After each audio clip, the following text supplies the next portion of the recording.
This is Business Week Armenia, CivilNet's weekly business digest. Here are this week's top stories. Over the weekend, S&P upgraded Armenia's long-term sovereign credit rating from B+ to BB-, while keeping the country's short-term sovereign credit rating at B. Despite the upgrade, those ratings are still considered non-investment grade, often referred to as junk. In a statement, the rating agency said the move balances Armenia's strong economic growth prospects and improved fiscal balance sheet against its moderately weak external position and elevated geopolitical risks. S&P cited last year's influx of Russian labor and capital to Armenia as a major factor behind its decision, while also noting that Armenia's GDP growth and fiscal and external metrics were already improving before tens of thousands of Russian migrants arrived in the country. Armenia's gross domestic product grew by a staggering 12.6% last year, largely on the back of an unprecedented influx of more than 100,000 Russian citizens and upwards of $3.5 billion in cash. Earlier this year, S&P and Fitch, another rating agency, each upgraded Armenia's outlook from stable to positive, while Moody's, the third major global credit rating agency, upgraded Armenia's outlook from negative to stable. Credit rating agencies evaluate a country's ability to pay back its debt and its likelihood of defaulting.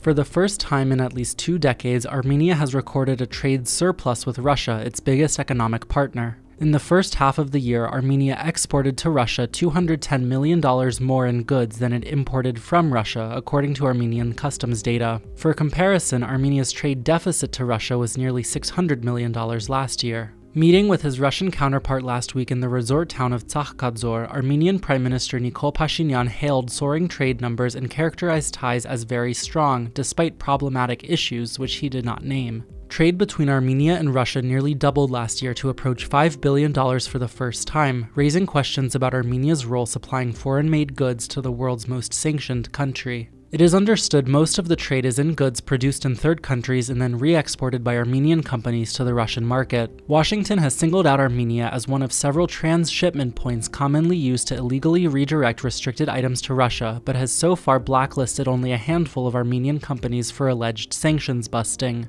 Earlier this year, Pashinyan warned that Armenia's relatively small economy cannot afford to be placed under Western sanctions, while other senior officials have repeatedly indicated they are working with their US and EU counterparts on sanctions compliance issues. In related news, the latest figures show trade between Armenia and Russia in the first 7 months of this year topped $3.7 billion, nearly 35% higher than in the same period last year. If that pace is maintained through December, trade between the two countries this year could exceed $6 billion, an all-time record. Pashinyan has indicated he hopes that will be the case. A dispute between Armenia and Azerbaijan over a scrap metal plant under construction in the Armenian border village of Yeraskh continues to escalate, with the smelter's owners reporting the building site came under repeated Azerbaijani fire in recent days. From August 25th to 27th, Azerbaijan fired more than 60 shots in the direction of the plant, GTB Steel said this week. The company did not report any injuries in those incidents. The project, a joint US-Armenian venture, is located just hundreds of meters from the border between Armenia and Azerbaijan's Nakhichevan exclave. Since July, Azerbaijani forces have repeatedly shelled the building site, in one instance leaving 2 Indian nationals working there seriously injured. That prompted the State Department to issue a statement expressing deep concern over the apparent targeting of a US-affiliated company. Azerbaijan has accused Armenia of greenlighting the project in violation of a United Nations treaty regulating potential cross-border environmental damage. Armenia and GTB Steel have dismissed those claims, insisting the smelter will not have any transboundary impact. Investors have pledged to commit up to $70 million to the American-Armenian joint venture and say it will create as many as 1,000 jobs. You can also check out CivilNet's latest interview with Oshin Perumyan from Metacomp Technologies and Irene Mahoyan from the Netherlands Aerospace Center, who sat down with CivilNet to talk about their plans for an engineering city in Armenia, a project to support the country's burgeoning engineering and high-tech sector. The full conversation is up now on our website and YouTube channel.